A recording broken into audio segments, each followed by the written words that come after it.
Hezbollah Lebanon സംഘർഷങ്ങളെപ്പറ്റി തന്നെയാണ് പശ്ചിമേഷ്യയിൽ നിന്ന്.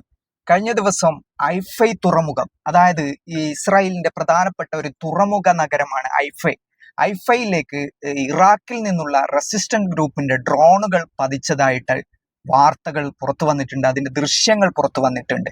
ഐഫൈ തുറമുഖത്തെ ഇറാഖിൽ നിന്നും ആക്രമണം ഉണ്ടായി എന്ന് വെച്ചാൽ ഈ യുദ്ധത്തിന്റെ രീതി കഴിഞ്ഞ തവണ പറഞ്ഞതുപോലെ തന്നെ ഇതിന്റെ രീതികൾ മാറുന്നു എന്നാണ് മനസ്സിലാക്കേണ്ടത്. കൃത്യമായിട്ട് ഇറാഖിലെ റെസിസ്റ്റൻസ് ഗ്രൂപ്പും ഇതിൽ ഭാഗവാക്കാവുന്നു ഹിസ്ബുള്ളയോടൊപ്പം. ഈ ആദ്യം ഹമാസിൽ തുടങ്ങി പിന്നീട് ഹിസ്ബുള്ളയിലേക്ക് എത്തി, ഹിസ്ബുള്ളയിൽ നിന്നും ഹൂത്തികളിലെത്തി, ഹൂത്തികൾ ഇപ്പോൾ ഇറാഖിലെ റെസിസ്റ്റൻസ് ഗ്രൂപ്പിലേക്കും എത്തി എന്ന് വേണം മനസ്സിലാക്കാൻ. ഇതിൽ ഹിസ്ബുള്ളയുമായിട്ടുള്ള സംഘർഷങ്ങളിലേക്ക് അല്ലെങ്കിൽ ലെബനനുമായിട്ടുള്ള സംഘർഷങ്ങളിലേക്ക് ഇസ്രായേൽ ഇതിനെ മാറ്റിയപ്പോഴുണ്ടായ പ്രത്യേകത എന്താണെന്ന് വെച്ചാൽ ഇറാൻ അത്യന്തികമായിട്ട് ഇതിൽ ഇടപെടാൻ തുടങ്ങി എന്ന് വേണം മനസ്സിലാക്കാൻ. കാരണം ആദ്യം ഹിസ്ബുള്ളയെ വെച്ച് മാത്രമായിരുന്നു ഇറാൻ പിന്തുണക്കുന്ന വിഭാഗമാണല്ലോ ഈ ഹിസ്ബുള്ള, ഷിയ മിലിറ്റന്റ് ഗ്രൂപ്പ്. അവർ കൃത്യമായിട്ട് ആക്രമണം നടത്തുന്ന സമയത്ത് തന്നെ ഇത്തരം പേജർ ആക്രമണം പോലുള്ള വലിയ രീതിയിലുള്ള തിരിച്ചടികൾ ഇസ്രായേൽ നൽകിയപ്പോൾ ഇറാൻ അതിൽ കൂടുതൽ ശക്തമായി ഇടപെടാൻ ഇപ്പോൾ തുടങ്ങിയെന്ന് വേണം മനസ്സിലാക്കാൻ. കാരണം ഇറാഖിൽ നിന്നും ഡ്രോണുകൾ ഇസ്രായേലിനെ ലക്ഷ്യമാക്കി അയക്കാൻ തുടങ്ങിയെന്ന് വെച്ചാൽ ഇതിൽ മനസ്സിലാക്കേണ്ട ഒരു കാര്യം, ഇതിൽ ഇറാഖ് എന്ന രാജ്യത്തിന് ഒരു ഇതുമില്ല, ലെബനൻ എന്ന രാജ്യത്തിനുമില്ല. അവിടെയുള്ള ഹിസ്ബുള്ളയാണ്. പിന്നീട് അത് ലെബനൻ ഇസ്രായേൽ സംഘർഷമായി ചിലപ്പോൾ മാറാൻ സാധ്യതയുണ്ടെന്നുള്ള രീതിയിൽ വാർത്തകൾ വരുന്നുണ്ട്. ഏതായാലും എഫ്ഐ പോലെയുള്ള തങ്ങളുടെ പ്രധാനപ്പെട്ട തുറമുഖങ്ങളെ അടക്കം ടാർഗറ്റ് ചെയ്തുകൊണ്ട് അവിടെ ഹിറ്റ് ചെയ്തു എന്നാണ്, അവർ അയച്ച ഡ്രോൺ അവിടെ ഹിറ്റ് ചെയ്തിട്ടുണ്ട് എന്നാണ് ദൃശ്യങ്ങൾ പ്രകാരം മനസ്സിലാക്കാൻ കഴിയുന്നത്. അതോടൊപ്പം തന്നെ കഴിഞ്ഞ ദിവസം ടെലവീവിലെ മൊസാദിന്റെ കേന്ദ്രവും ഹിസ്ബുള്ള ലക്ഷ്യം വെച്ചിരുന്നു.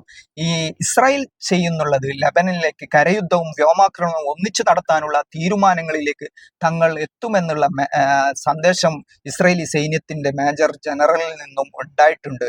നെതന്യാഹു അമേരിക്കൻ യാത്ര റദ്ദാക്കിക്കൊണ്ട് അവിടെ തന്നെ ഇസ്രായേൽ തന്നെ തുടരുകയാണ്.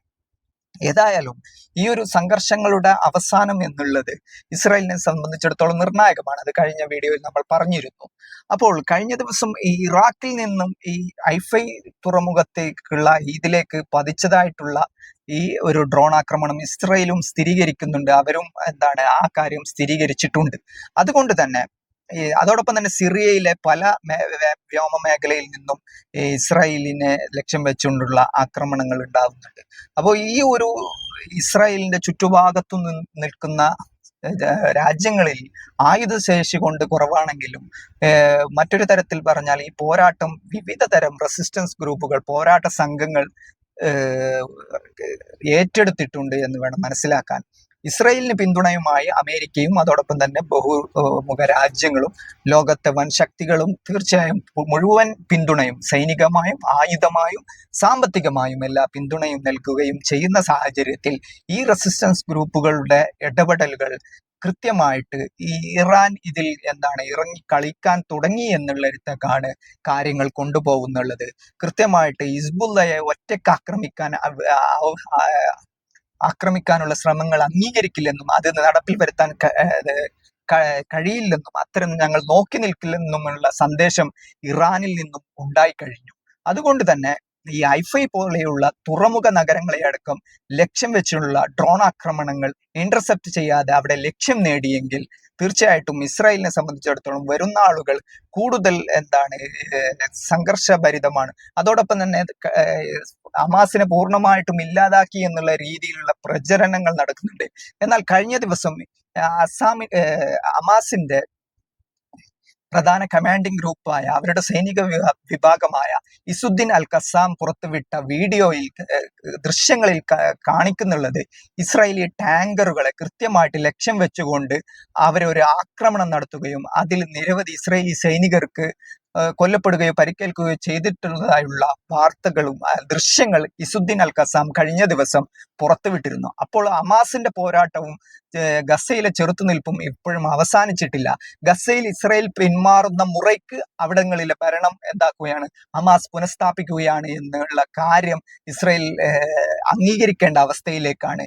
ഈ ഒരു വർഷമായിട്ടും ഗസയെ പൂർണ്ണമായിട്ടും സാധാരണക്കാരെയും കുട്ടികളെയും അതോടൊപ്പം തന്നെ സ്ത്രീകളെയും അടക്കം സിവിലിയൻസിനെ കൊന്നൊടുക്കിയിട്ടും ഹമാസിനെ അവിടെ നിന്ന് പൂർണ്ണമായിട്ടും ഇല്ലാതാക്കാൻ ഇസ്രായേലിന് സാധിച്ചിട്ടില്ല എന്ന് വേണം ഇത് മനസ്സിലാക്കാൻ. അതോടൊപ്പം തന്നെ ഗസയുടെ അധികാരം അല്ലെങ്കിൽ ഭരണം എന്നുള്ളത് ഇപ്പോഴും ഹമാസിന്റെ കയ്യിൽ നിന്നാണ് ഇതിൽ നിന്നും വ്യക്തമാവുന്നത്.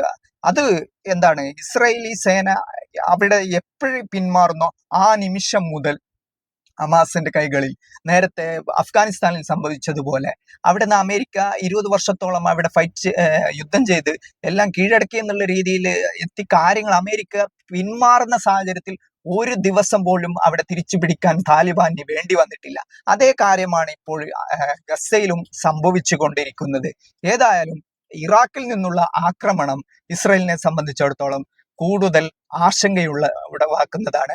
അതോടൊപ്പം തന്നെ റഷ്യയുമായിട്ടുള്ള ഒരു നയതന്ത്ര ബന്ധത്തിലൂടെ ഹൂത്തികൾ കൂടുതൽ വിനാശകരമായ മിസൈലുകളോ അല്ലെങ്കിൽ സംവിധാനങ്ങളോ യുദ്ധ സന്നാഹങ്ങളോ കൈമാറാൻ സാധ്യതയുണ്ടെന്നുള്ള വാർത്തകളും വരുന്നുണ്ട്.